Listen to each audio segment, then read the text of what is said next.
So absolutely no one in the entire world can genuinely claim that Ukraine was the one responsible for those 7,000 or even 17,000 strikes. We can argue about who else it could have been. Who? From neighboring Donetsk? From Lugansk to Donetsk? Donetsk to Lugansk? Ukraine? Or Russia? Did you open the maps there? Of course I did. And what did you see? The strike points. The strike points, right? The approximate distance from where they were firing. It's written there. The approximate distance from where the launch was presumed. It's from where it was supposedly launched. Occasionally, reports will only mention shelling that occurred during exercises at a certain training ground, making it possible that the launch was indeed a result of those drills. Not a single one of these reports states that, you understand? This works both ways. It truly works in two directions. Ukraine cannot assert that these strikes are coming from Russia, but Russia also cannot assert that. So, I don't know why you are referring to this. Ukrainian... Makes sense. No, that doesn't make sense at all. Someone who isn't a blogger, right? And you've heard this a million times. This topic's from 2022. This is currently developing, I am telling you, it's illogical. It's not developing that way for you because you are certain it isn't Ukraine. Then prove it to me. Prove it. Prove to me who was shooting. That's just your conclusion. If there's shelling occurring in the border regions of the Luhansk and Donetsk People's Republics, who could shoot? Let's just think logically. Anyone. But if Russia had been shooting, don't you think it would have been recorded that bad Russia did it? But Russia is not recorded doing so. I'm telling you, that is what we Ukrainians... And no one would have paid any attention. They don't record the origin of strikes. That's what bothered us Ukrainians in 2015, 2016, that the OSCE SMM just goes around and can't call things by their real names. The things it sees. It sees Russian soldiers, but it doesn't have the right to confirm they are Russian soldiers because, well, there are a number of reasons. One reason is they fear, let's say, retaliation. But there's a logical reason. What if Ukrainians disguised as Russian soldiers intentionally committed war crimes right before OSCE representatives to deliberately blacken their image? Do you understand why the SMM didn't draw any conclusions? The Parliamentary Assembly didn't draw conclusions, but for some reason you did. My point is, neither you nor I can refer to that. Why did the OSCE representative state that no Russian troops were found on the territory? That specific representative stated that in that specific year. And in that same year... I believe it was said that since 2014, no Russian troops have been found in the Donbas territory. If you wish, you are more than welcome to find it, and then we can read it aloud together.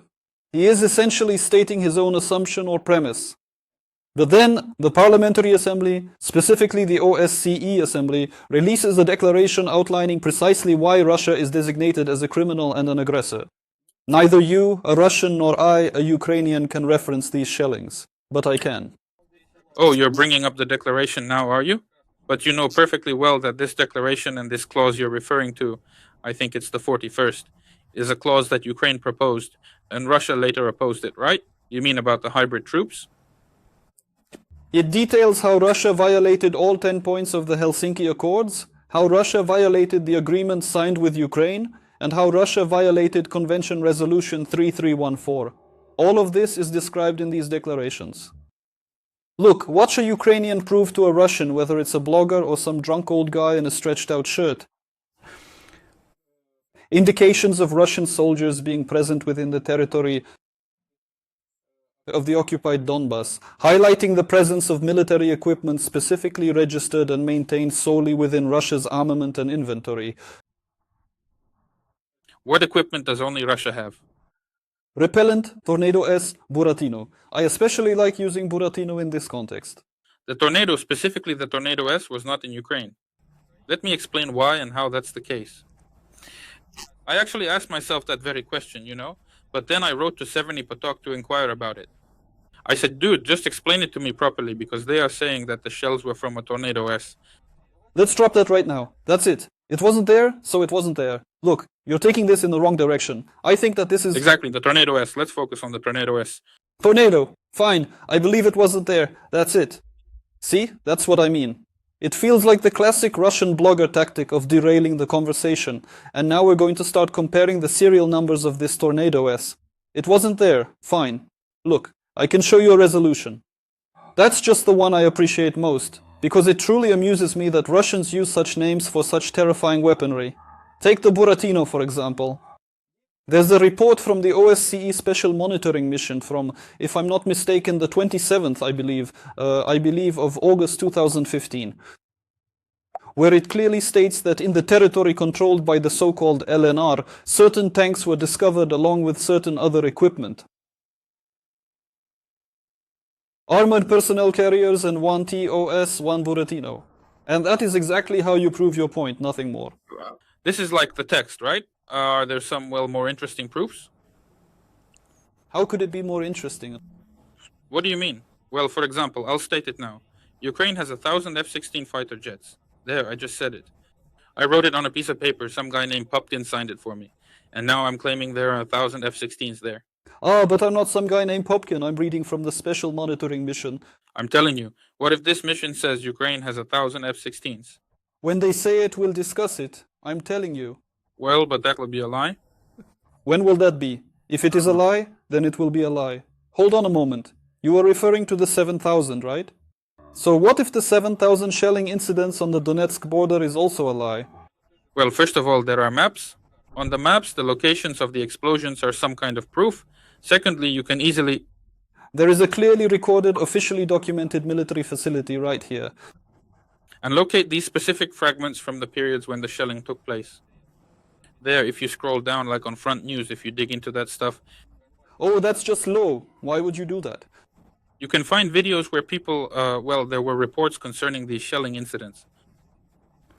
That's just low. Why are you doing this? Why low? Because you. I thought we would hold out a bit longer, but you're already going there. Look at this. The official OSCE website, the very same one you were referencing. OSCE.org. Look, you might find this interesting.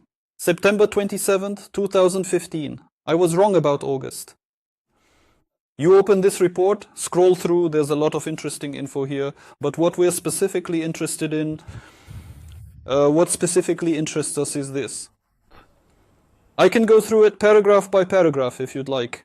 On September 26th, the OSCE SMM observed at least 36 tanks of an unspecified type at a training ground in the LNR-controlled village of Kruglik, located 31 kilometers southwest of Lugansk. A day earlier, the SMM had also noted a heavy flamethrower system at that very same training ground. A heavy flamethrower system, the Buratino 220mm. This is direct evidence of the presence of Russian soldiers within the territory of Donbas, on the territory of Ukraine. I don't suppose you're going to start saying, but we handed them over. We gave them as a gift. We just let them borrow it. I believe you're a Russian blogger, and you understand that's something you just can't say. And that's just dumb. That's obviously foolish. And here's the concrete proof. It's direct. Indeed, the most undeniable proof there is. Next, we have, for example, we just recently brought up Yerofeyev and Alexandrov. 2 officers and a senior sergeant, if I'm not mistaken. They were also captured in 2015, I believe. March 16th, I think. Well, it doesn't matter. So, well, again, with soldiers, it's like that. But with the TOS, it's just perfect. It's only in the armament of Russia. Russia has never handed it over or sold it to anyone. Well, that's it, we've hit a wall. These are undeniable proofs of Russia's aggression against Ukraine.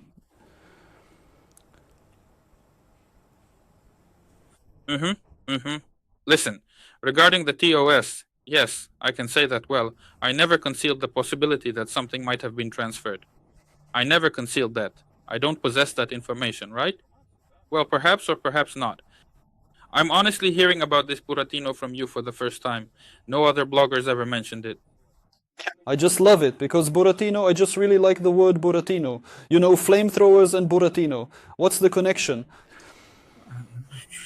Right, Buratino, it sounds like something for kids. Tulpan, Katyusha, all of them. I'm telling you, they have a soft spot for these terrifying machines. Look, first of all, you do realize that to transfer it... the nuclear complex now, the nuclear complex, what's it called? Hold on. Slipped my mind, I was just about to say it. No, it has a gentle name. Satan? And it's so gentle. Something gentle. Oh well, never mind. Polonaise, Polonaise. I heard that word yesterday, that it's a Polish dance. Based on the polka or a Polish waltz. Polonaises. You also have a Polonaise system. Is that what you mean? Well, something like that, but I don't recall. Not important. About those soldiers you mentioned, right? The 2 soldiers who were handed over, blah blah blah. Right.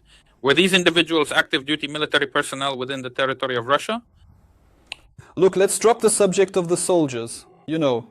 No. Well, I'm asking you. You gave me 2 last names. I'm interested. Were they active duty personnel in the Russian army at that moment? Well, their wives asserted that they had already been discharged, either retired or receiving a pension. See here. So they went as volunteers? Yes. You know what? Maybe as volunteers. Here's the thing, look. You know how a bear, like a brown bear or a grizzly, catches fish in a mountain river? You know that whole thing? How it's an evolutionary adaptation. It catches a fish, bites its head off, and throws it away. Because if it tries to eat the entire fish, it will cut its entire mouth with the sharp bones. And if it starts to clean it, in the time it takes to do that, it's much more efficient to just catch more and bite the heads off. That's what I'm trying to say. Volunteer officers, no problem. No RNADS, no problem. But for this, bam, Buratino. First of all, a state cannot simply transfer weapons to another entity, especially heavy military equipment. That's one point. And frankly, it absolutely cannot do so under any circumstances. If it was indeed stolen from Russia, then Russia is held accountable, much like you'd be held responsible if your hunting rifle was stolen from you. Third, if I were given a Buratino, I'd have no idea what to do. I likely wouldn't even know how to get in it right away. Have you seen how many years we've been training pilots just for them to use those F-16s, which are not even the newest models anymore? How much training is really needed? Therefore, without an officer, without that pilot, and without the Buratino crew, handing over the Buratino is completely pointless. Let's move on. This is all happening in the Donbas region. The war began in 2014 with the annexation of Crimea. Let's not discuss Crimea. It's such an old story. But here... That's what I'm saying. What is a Russian blogger about? See, if you meet a blogger... Look, regarding... Well, then you have to admit that the annexation of Crimea happened. No, I don't admit that. Then let's get into it. No. We can discuss it. I don't really want to, but I'll be honest. Okay, fine. I'll give you the main points. My videos with Ukrainian bloggers always start with Crimea. I don't know why. Because the war started from there. I don't like these topics either. Actually, my favorite topic is morality. I really hope we get to it. That will be the icing on the cake for us. But Crimea, really. Crimea is currently a part of Russia. How exactly did it detach from Ukraine? And in what manner did it join Russia? Because it's an autonomous republic. And during the coup d'etat that happened in Ukraine, then yes, it was a coup. Don't try to convince me otherwise. If you, as a logical person, must understand, right, that there was a coup d'etat in Ukraine from the end of 2013, correct? I won't try to change your mind or convince you otherwise if you are able to prove that to me. Before I try to change your mind, you just need to back up your words. So, at the Euromaidan, armed individuals were indeed engaged in overthrowing Yanukovych, isn't that right? No, also... First, a coup. Let's start with basics. A coup means something is overturned, someone replaces someone, right? In my understanding, the way I picture a coup is people from the crowd actually storm Bankova Street, they run into the presidential administration, the Verkhovna Rada, maybe then